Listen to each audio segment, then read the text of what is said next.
Hello and welcome. मैं Devesh Sharma Shri Ram coaching classes में एक बार फिर आप लोगों का वेलकम करने आ गया और लेकर आया हूँ प्रधानमंत्री आवास योजना के बारे में, है ना। प्रधानमंत्री ग्रामीण आवास योजना के बारे में आज देखेंगे, बहुत सारी चर्चा करेंगे। इतना मज़ेदार चैप्टर होने वाला है ना। आप लोगों से रिक्वेस्ट है कि सभी लोग पूरा वीडियो को देखेंगे, है ना, और अपना अपना नोट्स लेके बैठेंगे, ठीक है। तो चलो शुरू करते हैं। प्रधानमंत्री ग्रामीण आवास योजना जो है, इसका प्रारंभ कब हुआ? सबसे पहले यही पूछा जाता है। सबसे पहले इसको जानना जरूरी है ना। क्या जानना जरूरी है कि प्रधानमंत्री आवास योजना, प्रधानमंत्री ग्रामीण आवास योजना की शुरुआत कब किया गया? तो प्रधानमंत्री ग्रामीण आवास योजना की शुरुआत 1 अप्रैल 2016 को किया गया, ठीक है। और प्रधानमंत्री ग्रामीण आवास योजना का संचालन किसके द्वारा किया जाता है? तो प्रधानमंत्री ग्रामीण आवास योजना का संचालन ग्रामीण विकास मंत्रालय भारत सरकार के द्वारा किया जाता है ना। और ये जान लेंगे हम लोग कि ये केंद्र प्रायोजित योजना है ना।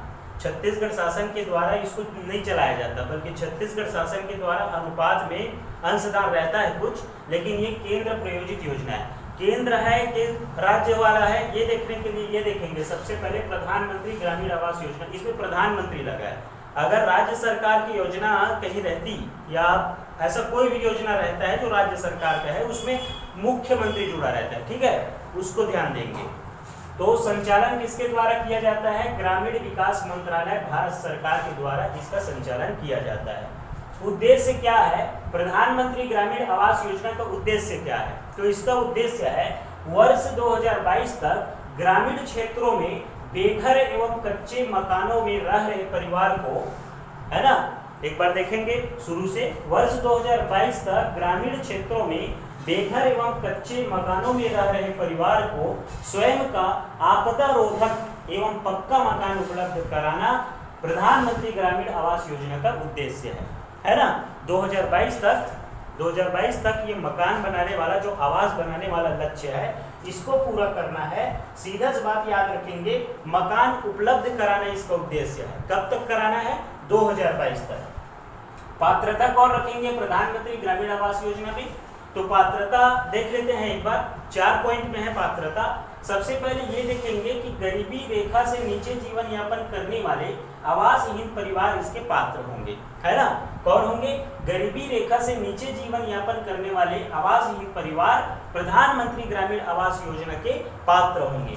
दूसरा, मुक्त बंधुआ मजदूर। जो मुक्त बंधुआ मजदूर होते हैं, उन लोग भी प्रधानमंत्री ग्रामीण आवास योजना में पात्र होंगे। तीसरा नंबर पे देखेंगे कि अत्याचार से पीड़ित अनुसूचित जाति जनजाति भी प्रधानमंत्री ग्रामीण आवास योजना में पात्र होंगे। चौथा पॉइंट में देखेंगे कि प्राकृतिक आपदा, भूकंप, चक्रवात, बाढ़ इत्यादि से ग्रसित हुए परिवार भी प्रधानमंत्री ग्रामीण आवास योजना के पात्र होंगे। सबसे पहले अब एक बार और देख लेंगे पात्रता को, है ना, पात्रता में कंफ्यूजन ना हो, ठीक है, ध्यान से सुनेंगे। गरीबी रेखा से नीचे जीवन यापन करने वाले आवासहीन परिवार पात्र होंगे। मुक्त बंधुआ मजदूर भी प्रधानमंत्री आवास योजना के पात्र होंगे। अत्याचार से पीड़ित अनुसूचित जाति जनजाति, प्राकृतिक आपदा, भूकंप, चक्रवात, बाढ़ इत्यादि से ग्रसित हुए परिवार भी प्रधानमंत्री आवास योजना के पात्र होंगे। इसको देखेंगे, अत्याचार से पीड़ित अनुसूचित जनजाति भी प्रधानमंत्री आवास योजना के पात्र होंगे, है ना। तो प्रधानमंत्री ग्रामीण आवास योजना में हितग्राहियों का चयन कैसे किया जाता है?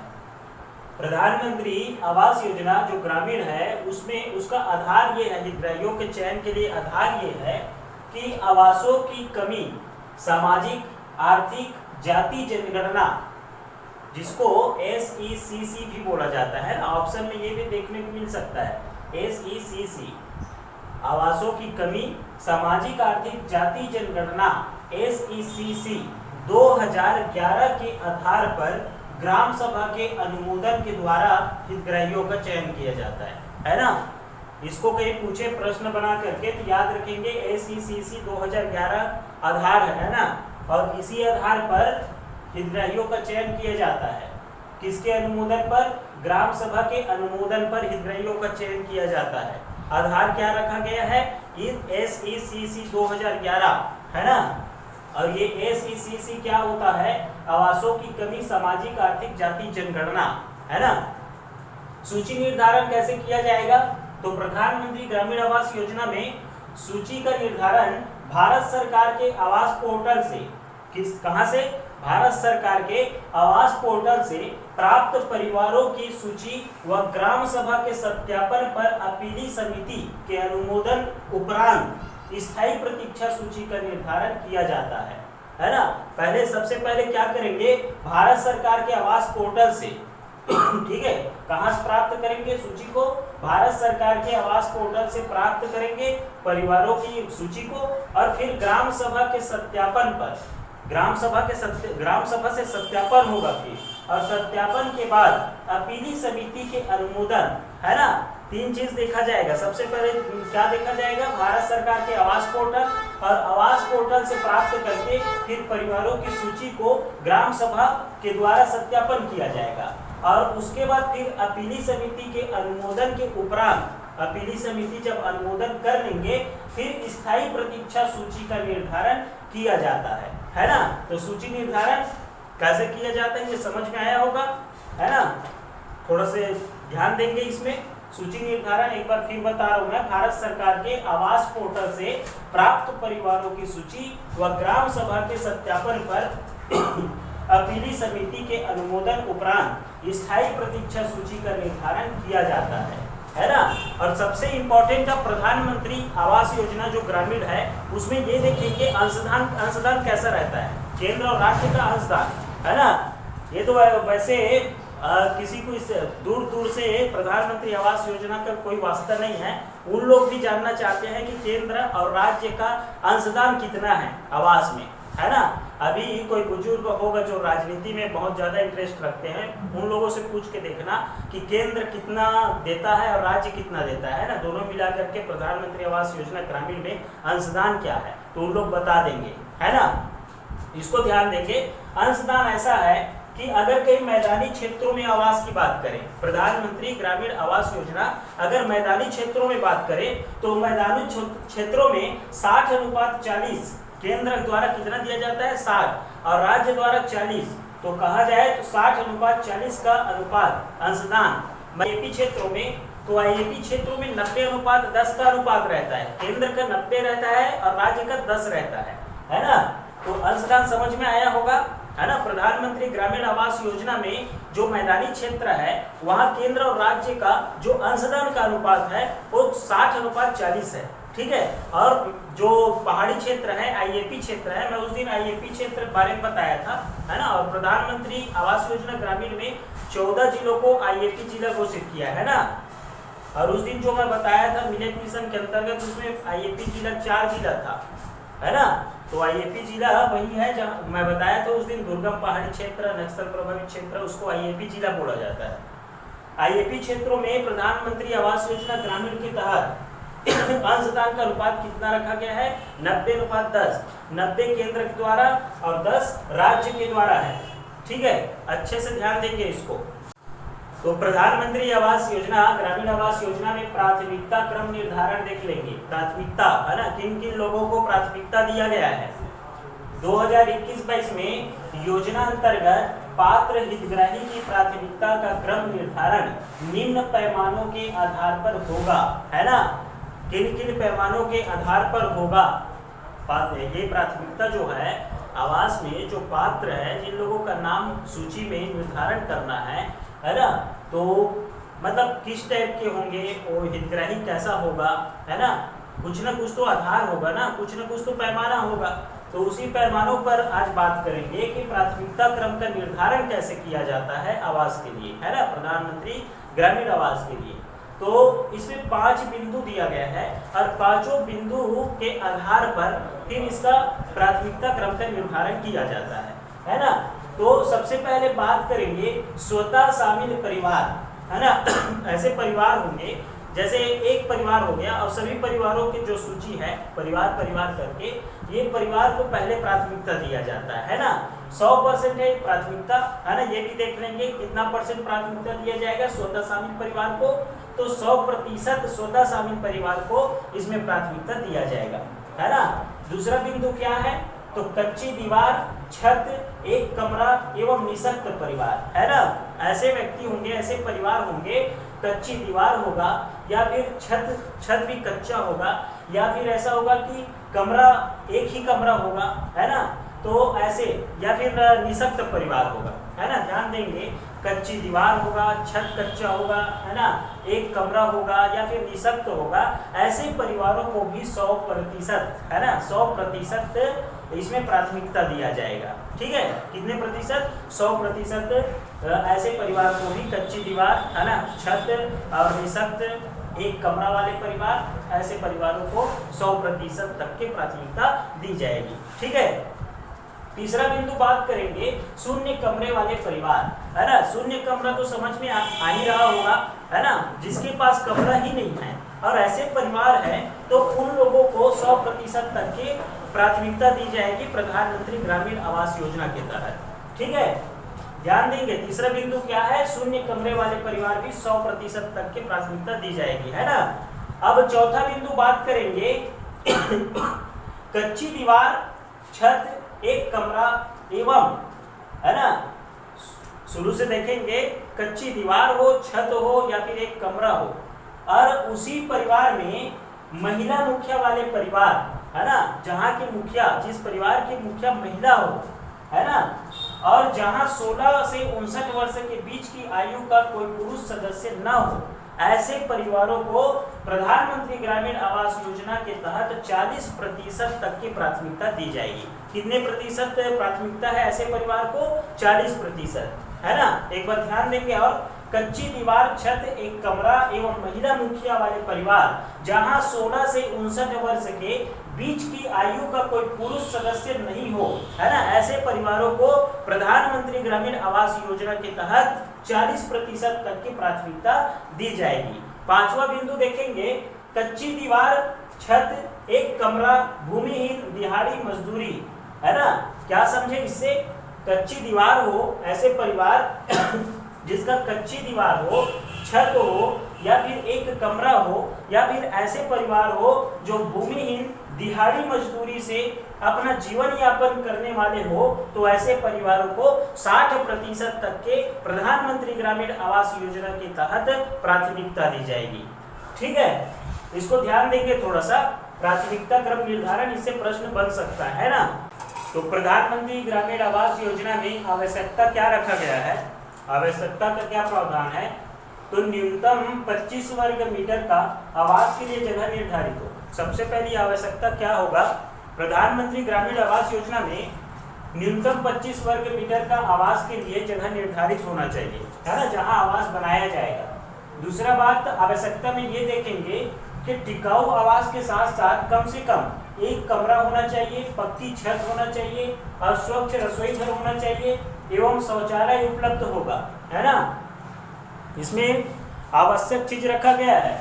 आवश्यक क्या है? आवश्यक ये है कि टिकाऊ आवास के साथ साथ एक तो आवास जो बनाया जा रहा है वो टिकाऊ होना चाहिए, और साथ साथ ये होना चाहिए कि कम से कम एक कमरा हो, साथ में पक्की छत होना चाहिए, और रसोई घर भी बनाना है ना, रसोई के लिए रूम, और शौचालय उपलब्ध भी होना चाहिए। ठीक है, ये आवास के लिए आवश्यकता है। ध्यान देंगे, 25 वर्ग मीटर के लिए जगह निर्धारित, और साथ में एक रसोई घर, स्वच्छ शौचालय होना चाहिए, और एक छत और एक कमरा होना चाहिए।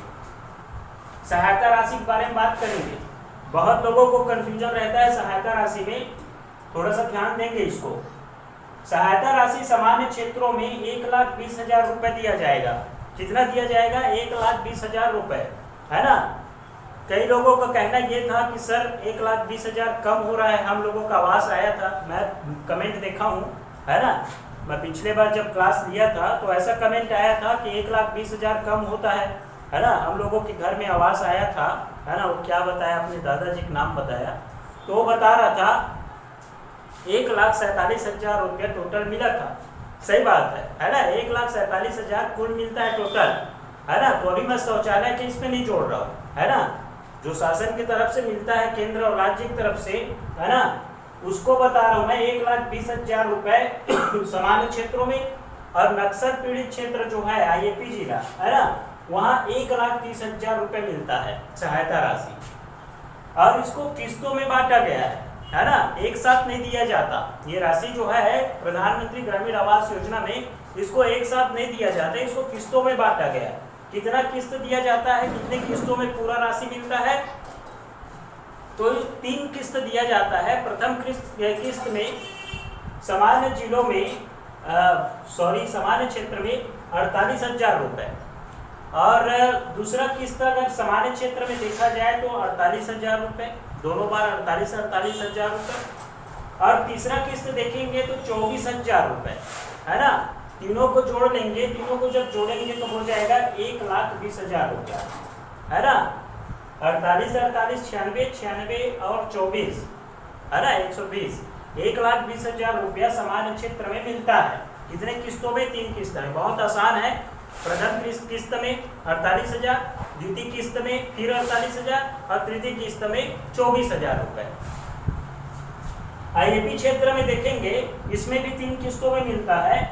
पहला किस्त जो है, प्रथम किस्त 52,000 रुपए दिया जाता है, और द्वितीय किस्त में भी 52,000 रुपए दिया जाएगा, और तृतीय किस्त जो है उसमें 26,000 रुपया, है ना।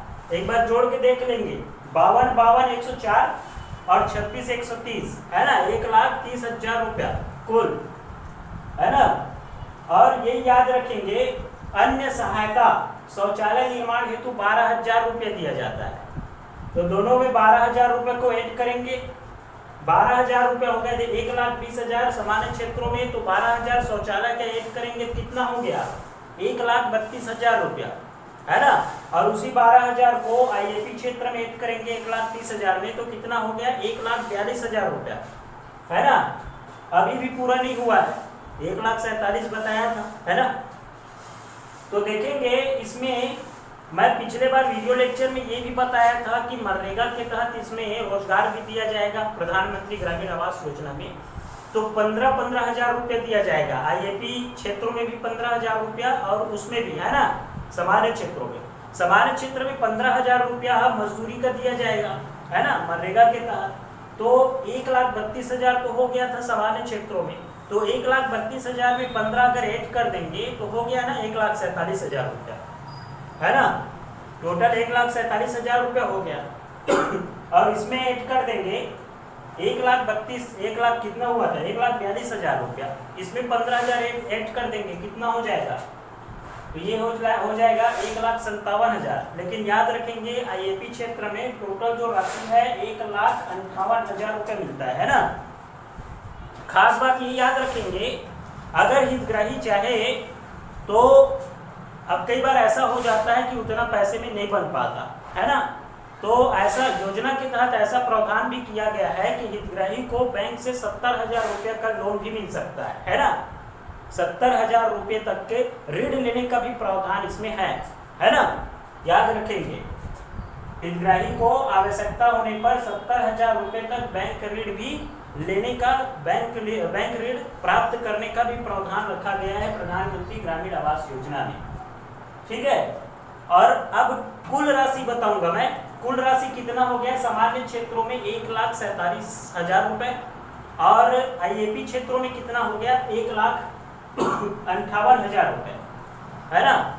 याद रखेंगे, अगर ऐसा कहीं बोलेंगे शौचालय को हटा करके, शौचालय की राशि 12,000 को हटा करके, तो 1,20,000 रुपए मिलता है ना सामान्य क्षेत्रों में, और आईएपी क्षेत्रों में 1,30,000। सबको जोड़ते जोड़ते जाएंगे तो कुल राशि फिर बन जाता है ना। कुल राशि फिर कितना हो जाएगा? 1,47,000 सामान्य क्षेत्रों में, और आईएपी क्षेत्रों में 1,58,000 रुपए। और इसको याद रखेंगे, आवश्यक चीज क्या है ना। एक प्रकार की इसको कंडीशन समझेंगे। कंडीशन है प्रधानमंत्री ग्रामीण आवास योजना का कि 25 वर्ग मीटर आवास के लिए, है ना, जगह निर्धारित होना चाहिए, खुद का स्वयं का जमीन होना चाहिए, है ना। और टिकाऊ आवास के साथ साथ एक कमरा होना चाहिए, पक्की छत होना चाहिए, स्वच्छ रसोई घर होना चाहिए, और स्वच्छ शौचालय भी होना चाहिए, है ना। तो प्रधानमंत्री ग्रामीण आवास योजना में रोजगार भी दिया जाता है। रोजगार कैसे दिया जाता है? तो आवास निर्माण के लिए मनरेगा के तहत मजदूरी दर उपलब्ध कराया जाता है ना। मैं बताया था उस दिन, मनरेगा के तहत प्रधानमंत्री ग्रामीण आवास योजना में, है ना, रोजगार भी दिया जाता है, और इसमें सामान्य क्षेत्रों में 90 दिवस तक की मजदूरी, है ना, रोजगार दिया जाता है। कितने दिनों के लिए? 90 दिनों के लिए, 90 दिवस के लिए मनरेगा के तहत रोजगार दिया जाता है प्रधानमंत्री ग्रामीण आवास योजना में, है ना। और आईएपी क्षेत्रों में 95 दिवस, आईएपी क्षेत्र जो है ना वहाँ प्रधानमंत्री ग्रामीण आवास योजना के तहत, है ना, 95 दिवस का रोजगार दिया जाता है। ठीक है, अच्छे से देख लेंगे इसको। आवास निर्माण के लिए मनरेगा के तहत मजदूरी दर उपलब्ध कराया जाता है समान क्षेत्रों में 90 दिवस और आईएपी क्षेत्रों में 95 दिवस तक के रोजगार उपलब्ध कराया जाता है। ठीक है, रैंकिंग देखेंगे। प्रधानमंत्री ग्रामीण आवास योजना, है ना, के तहत रैंकिंग क्या है छत्तीसगढ़ का।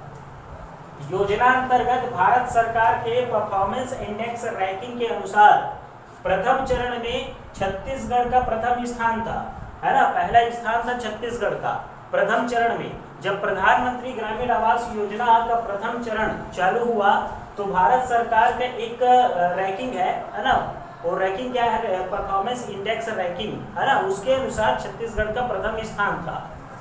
ठीक है, कितना लाया था रैंकिंग कितना, मतलब कितना परसेंट था, तो 95.1%, है ना। और प्रथम रैंक हासिल किए थे छत्तीसगढ़ राज्य। उपलब्धि क्या है, तो वर्ष 2016-17 से 2020-21 तक, 2016-17 से 2020-21 तक अब तक के 8,21,325 आवास पूर्ण हो गए हैं, है ना। कितना आवास पूर्ण हो चुका है, 8,21,325 आवास अब तक। कब से कब तक, 2016-17 से 2020-21 तक 8,21,325 आवास पूर्ण हो चुके हैं, है ना। और अभी निर्माणाधीन कितना बचा है, तो निर्माणाधीन है 1,18,010 आवास अभी निर्माणाधीन है ना। पूछ सकता है कितना आवास अभी निर्माणाधीन है, 1,18,010 आवास अभी निर्माणाधीन है। और कितना आवास पूर्ण हो चुका है, तो 8,21,325 आवास पूर्ण हो चुके हैं, है ना। ध्यान देंगे इसको। फिर देखेंगे विशेष बात क्या है, प्रधानमंत्री ग्रामीण आवास योजना के तहत, इस योजना के तहत ईंट एवं खपरा बनाने वाले जो स्व सहायता समूह है ना, उन लोगों से सामग्री का क्रय किया जाएगा, है ना। प्रधानमंत्री ग्रामीण आवास योजना के तहत, ठीक है, ईंट और खपरा बनाने वाले जो स्व सहायता समूह है उन लोगों से सामग्री क्रय की जाती है। ठीक है, और विशेष बात ये है कि महात्मा गांधी नरेगा के अकुशल श्रमिक के रूप में भुगतान किया जाता है। जो श्रमिक यहाँ काम करेंगे ना आवास कार्य के लिए, उन लोगों को महात्मा गांधी नरेगा जो रोजगार गारंटी बताया था मैं पिछले वीडियो में, है ना, वीडियो लेक्चर जो दिया था उसमें, उसी के तहत श्रमिक के रूप में भुगतान किया जाएगा। ठीक है, महात्मा गांधी नरेगा के अकुशल श्रमिक के रूप में भुगतान किया जाता है। ठीक है, अच्छे से देख लेंगे प्रधानमंत्री ग्रामीण आवास योजना। और इतना बताने के बाद प्रधानमंत्री ग्रामीण आवास योजना अब तो पूर्णतः समाप्त हो गया है। उम्मीद है आप लोगों को अच्छे से समझ में आया होगा, और समझ में नहीं आया होगा तो आप लोगों के पास तो वीडियो पहुंच ही गया है, तो बार बार देखिए, है ना। वैसे मुझे तो उम्मीद है कि एक ही बार में समझ में आएगा, है ना। ठीक है, ओके, थैंक यू, जय हिंद।